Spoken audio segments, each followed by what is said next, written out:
आज हम देख रहे हैं समाज में जो कुछ भी अभी बहुत सारे बात हम लोग जो किए हैं, उसमें एक निष्कर्ष ये भी निकला कि जो रेप होते हैं उसका सिर्फ संबंध एक किसी घटना से नहीं होता, इसका एक कहीं ना कहीं पूरे समाज पर प्रहार होता है। ये आप सोचिए कि एक लड़की का रेप होता है जब, तो क्या सिर्फ उस लड़की और उसके परिवार पर यह चोट हुआ? नहीं, आपके पूरे समाज पर, पूरे मानवता पर यह प्रहार हुआ। ऐसा क्यों? क्योंकि जब बच्चा पैदा होता है, आप देख रहे हैं कि जब बच्चा पैदा होता है, इसमें आप कैसे डिसाइड कर पाओगे कि ये गलत है या सही है? सब तो मानव ही है, और बिना स्त्री का पुरुष का तो कल्पना ही नहीं किया जा सकता है। तो फिर जब स्त्री बाहर या लड़की बाहर आती है, तो फिर उसके साथ रेप की घटनाएं कैसे हो जाती हैं? रेप करने वाला कहीं ना कहीं किसी न किसी परिवार का एक बेटा या किसी तरह का, किसी का भाई, किसी तरह का कुछ भी, वो किसी परिवार से ही तो होता है। अब तो घटनाएं सिर्फ लड़कियों के साथ नहीं, अब लड़कों के साथ भी होने लगा है। लड़कों के साथ छोड़िए, पश्चिमी देशों में क्या कई जगह पर सूचना ये भी मिली है समाज में कि जानवरों के साथ भी कुकृत होने लगे हैं। क्या हमारी मानवता यहाँ तक गिर गई है? हम कहाँ तक पहुँच गए हैं? अगर हम इन सभी बातों पर अभी से ध्यान नहीं देंगे तो फिर कैसे सुधार होगा? क्या आप सिर्फ सजा दिलाकर सुधार कर सकते हैं? सजा दिलाना जरूरी है, परंतु सजा से सिर्फ इसकी जड़ें नहीं मिटाई जा सकती। सजा से सिर्फ और सिर्फ कुछ देर के लिए कंट्रोल किया जा सकता है। लेकिन मैं जो ये बात कर रहा हूँ कि पेरेंट्स अपने दायित्व को निभाना शुरू कर दें, तो इससे जड़ से मिटाने में मदद किया जा सकता है। आप कोई भी सामाजिक मुद्दा हो, उससे जड़ से मिटाना हो, तो आप अपने परिवार से शुरू करके देखिए, सभी वरनाएं दूर हो जाएंगी। चाहे वो आपकी पर्सनल एक पारिवारिक कोई समस्या हो, चाहे सामाजिक हो, चाहे पूरे किसी भी तरह की समस्या हो, अगर परिवार से शुरू करें तो हम सारी समस्याओं को एक दिन हटा कर रख देंगे। अभी मैंने बताया पीछे कि कैसे ये प्रभाव पड़ते हैं। सभी प्रभाव को देखते हुए मेरा आप सभी पेरेंट्स से रिक्वेस्ट है कि आप सभी ने ध्यानपूर्वक इन बातों को समझें, सुने, और कृपया करके अपने जो पेरेंट्स जो बन चुके हैं उन्हीं के लिए सिर्फ नहीं है, जो पेरेंट्स बनने वाले हैं ना, उनके लिए भी ये दायित्व बनता है कि आप दिन भर आप ड्यूटी करते हैं, कोई बात नहीं, लेकिन कम से कम शाम या सुबह कभी भी टाइम निकाल कर अपने बच्चे की एक्टिविटी पर देखिए कि क्या बच्चा कर। आप किसान हैं, कोई बात नहीं, आप बिजनेसमैन है, कोई बात नहीं, आप ड्यूटी करने वाले, कोई बात नहीं, हमारे देश के बहुत सारे फौजी हैं जो देश के बॉर्डर पर सेवा कर रहे हैं, कोई बात नहीं।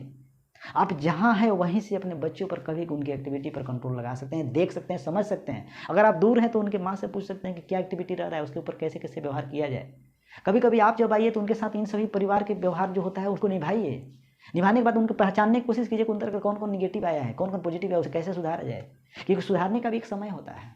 अगर आप ये सभी चीज़ पकड़ लें, अगर 5-6 साल, 10 साल, 12 साल के अंदर में ये सभी चीज़ें कंट्रोल कर लेते हैं, तो 14 साल के बाद वो बच्चा इतना बड़ा इतिहास रच सकता है। लेकिन अगर बात वही बिगड़ जाएगी अगर आपने देर कर दिया। क्यों? क्योंकि सूरज सुबह ढलता है, शाम को ढल जाता है, सुबह उगता है, शाम को ढल जाता है। ये हमें क्या सिखाता है? समय पर चलना। अगर समय पर आप जगते नहीं हैं, समय पर उठते नहीं हैं, तो आपकी हालत ख़राब हो जाते हैं, और एक पूरे भविष्य बच्चे को आप समय पर नहीं निखारेंगे तो उस बच्चे का भविष्य क्या होगा? आप सिर्फ एक दिन के लिए समय पर उठते नहीं हैं, समय पर जगते नहीं हैं, तो आपकी हालत खराब हो जाती है, और एक बच्चे के पूरे भविष्य के साथ आप खिलवाड़ करते हैं, और उसका बच्चे का भविष्य पूरे जिंदगी भर कैसे कटेगी इसके बारे में सोचिए। एक दिन में आपकी हालत खराब हो जाती है और बच्चे की पूरी जिंदगी काटनी है। तो मेरे पूरे पेरेंट्स लोग से यही रिक्वेस्ट है कि सिर्फ बच्चे के ऊपर दोष देना, थोपना, उसको छोड़िए, अपने भी दायित्व को समझिए। आपका दायित्व 15 वर्ष तक के बच्चों तक, 0 से नहीं, जन्म से पहले से लेकर 15 साल तक के बच्चों को उसके एज के हिसाब से स्कूली शिक्षा, उसके स्वास्थ्य के लिए, उसके समाज के लिए, हर चीज़ के लिए विकास में उसका मार्गदर्शन करना, उसे समझाना, उसे जो जो चीज़ें आवश्यक चीज़ें हैं देना, ये आपका दायित्व है। अगर उसे आप इसी समय से नहीं समझते हैं, उसे सिर्फ कोसते हैं, उसे डांटते हैं, तब बच्चा एक खाली घड़ा की तरह, कच्चा मिट्टी बर्तन की तरह होता है, फिर वो जैसे था वैसे ही रह जाएगा, उसका कोई विकास नहीं होगा। लेकिन अगर उसी घड़े को आप अच्छे से सुंदर से ढालेंगे तो वो घड़ा इतना सुंदर लगने लगेगा कि आप देखकर भी चकित रह जाएंगे कि क्या वही घड़ा है।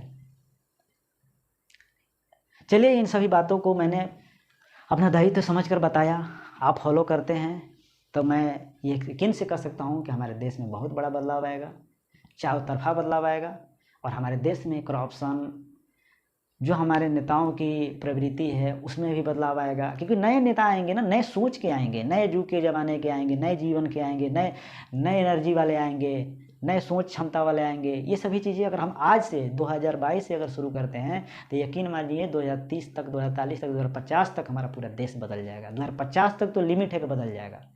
क्यों? क्योंकि ये जो आज के बच्चे हैं ना, तब तक बहुत बड़े हो चुके होंगे। उस समय मतदान देंगे तो सोच समझ कर देंगे कैसे नेता चुनना है। जब वो किसी देश अधिकारी बनेंगे तो वो सोच समझ कर काम करेंगे कि नहीं ये कौन सा गलत है, कौन सही है।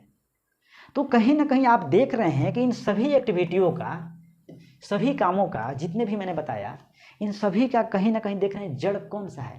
पेरेंट्स के आसपास ही घूम रहा है।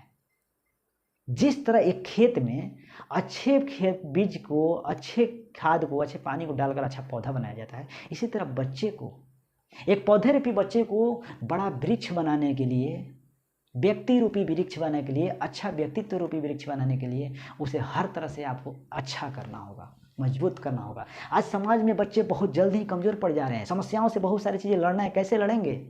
एक पौधा देखते होंगे अच्छा खाद मिट्टी मिलने से वो आंधी तूफान से भी खड़ा रहता है।